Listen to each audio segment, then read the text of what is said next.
Hello dear, welcome करता हूँ आप सभी को यूट्यूब चैनल नर्सिंग ज्ञान में। बात यहाँ पे ये है कि बहुत लोग हमसे कमेंट करके पूछते हैं कि क्या रीटोटलिंग और सीधा जानिए कि री एवल्यूएशन का फॉर्म अगर हम डालते हैं तो क्या मेरा जो मार्क्स है वो बढ़ता है। तो इस पर हम आज बात करेंगे और बात करेंगे कि किन लोगों का रिजल्ट बढ़ सकता है और किन लोगों का नहीं बढ़ सकता है। ठीक है, क्योंकि बहुत लोग ये पूछ रहे हैं जब से मैंने रीवैल्यूएशन के लिए मैंने बताया कि रीवैल्यूएशन का आ चुका है, आप लोग करवा सकते हैं रीचेकिंग या रीटोटलिंग। तो उसमें बहुत सारे लोगों ने जो है ये चीज़ें किया, पूछा कि क्या बढ़ सकता है, क्या मेरा 5 नंबर, मेरा 7 नंबर, मेरा 10 नंबर, मेरा 15 नंबर है, क्या बढ़ सकता है। तो चलिए आज की इस वीडियो में हम शुरू करते हैं। सबसे पहले मैं आपको एक बात बता दूं कि देखिए, बढ़ने के लिए 30 नंबर भी बढ़ सकते हैं आपके। कितने?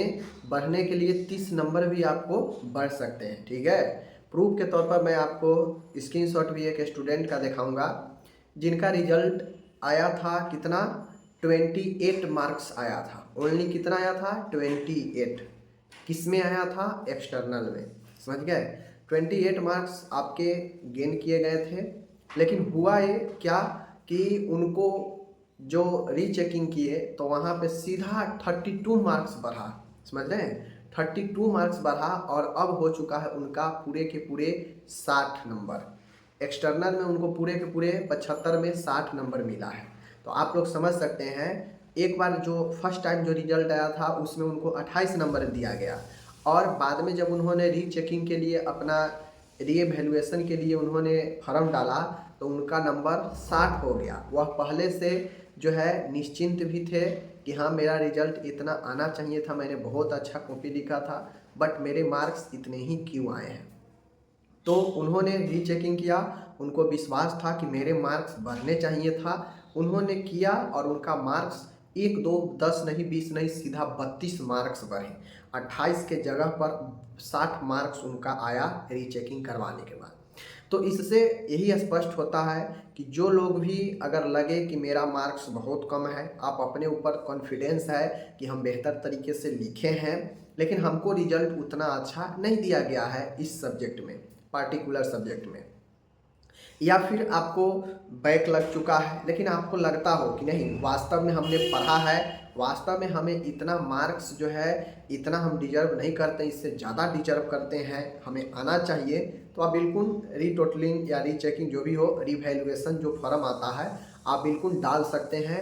आपको जो है नंबर मिलेंगे। अगर रियलिटी में आपके नंबर गड़बड़ हो गया होगा तो आपको मिलेगा, ऐसा नहीं है कि नहीं मिलेगा। अब बातें यहाँ पे ये आता है, अगर मान गए आप जो है 5 नंबर से 6 नंबर से फेल कर रहे हैं। ठीक है, देखिए 3 4 नंबर से फेल कीजिएगा तो ग्रेस मार्क लगा के पास कर देगा, उसमें कोई दिक्कत नहीं है।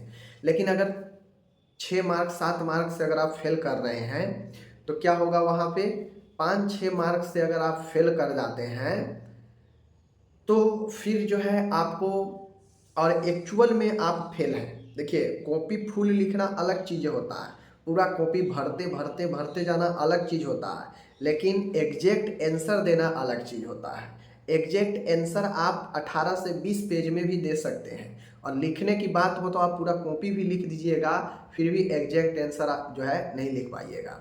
तो कॉपी फुल होना और जो क्वेश्चन है उस क्वेश्चन का आंसर देना अलग होता है, बातें को समझिएगा।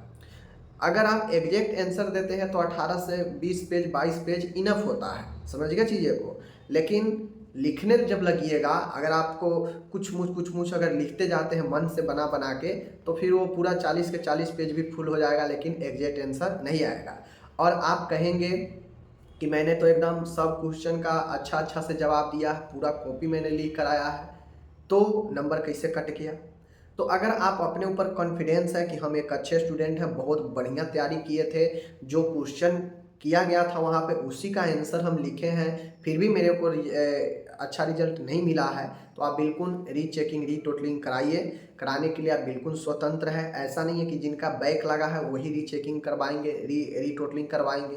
कोई भी स्टूडेंट करवा सकते हैं, कोई दिक्कत नहीं है। ठीक है, आप कम नंबर आया है, पास हो गए हैं, फिर भी करवा सकते हैं, ठीक है।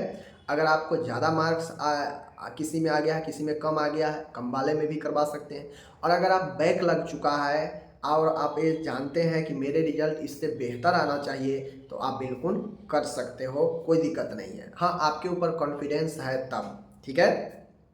अगर आप अंधेरे में अगर आप तीर चलाइएगा तो फिर वही वाला बात हो जाएगा, आप कीजिएगा ऑनलाइन और 10 के 10 आपके पास आ जाएगा, नहीं बढ़ेगा तो आप कहिएगा कि कॉपी नहीं देखता है। अब मुझे एक स्टूडेंट ने कमेंट किया कि मेरे 11 नंबर बढ़ा है, एक ने बताया इंस्टा पर कि मेरे को 28 नंबर बढ़ गया।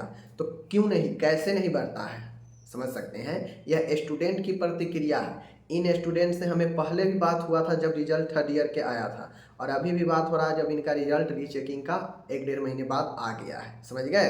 तो इस हिसाब से समझ लीजिए कि बढ़ता है, जेन्युइन बढ़ता है। ऐसा नहीं है कि सीधे जो है 10 के 10 जितना है उतने ही रख देता है, कहता है कि नहीं नहीं बढ़ा, ऐसा नहीं है, बढ़ता है बट जेन्युइन केस में बढ़ता है। ऐसा नहीं कि फालतू में बढ़ा देगा सबके, जिसका बढ़ने वाला हो बढ़ता है। तो हम यही कहेंगे कि जिनको भी डाउट लगता हो अपने किसी सब्जेक्ट में, चाहे आप बैक लगा हो आपके या फिर कम नंबर आया हो, दोनों कंडीशन में आप लोग रिवैल्यूएशन का फॉर्म डाल सकते हैं, और डालिए, डालना भी चाहिए। अगर आपके अंदर काबिलियत होगी, अगर कॉपी अच्छे लिखा होगा, कहीं ना कहीं कॉपी चेक में ही गड़बड़ हुआ होगा, मिस कर गया होगा, गलती कर गया होगा, क्योंकि गलती सबसे होता है, इसीलिए आपको ऑप्शन दिया जाता है कि आप अपना रिवैल्यूएशन का फॉर्म डाल दीजिए अगर आपको डाउट लगता है तो, ठीक है। तो फिर आपको पर्सनली चेक होगा, और जो आपके एक्चुअल नंबर रहेंगे, कहीं नंबर छूट गया होगा देना कॉपी में तो उसको चेक किया जाएगा, और आपको जो एक्चुअल आएगा वो आपको दे दिया जाएगा। तो बिल्कुल ऑप्शन है, करना चाहिए, कोई ज़्यादा खास पैसा लगता नहीं है। एमपी में तो 150-250 रुपये ही लगते हैं। तो ये सारा सिस्टम है, मैंने आपको बता दिया, और आपको अब करना है या नहीं करना है आपको समझ में आ गया होगा। बाकी मिलते हैं, किसी भी स्टेट से हैं आप बिल्कुल अपने स्टेट में कर सकते हैं, ठीक है। मिलते हैं अगले वीडियो में।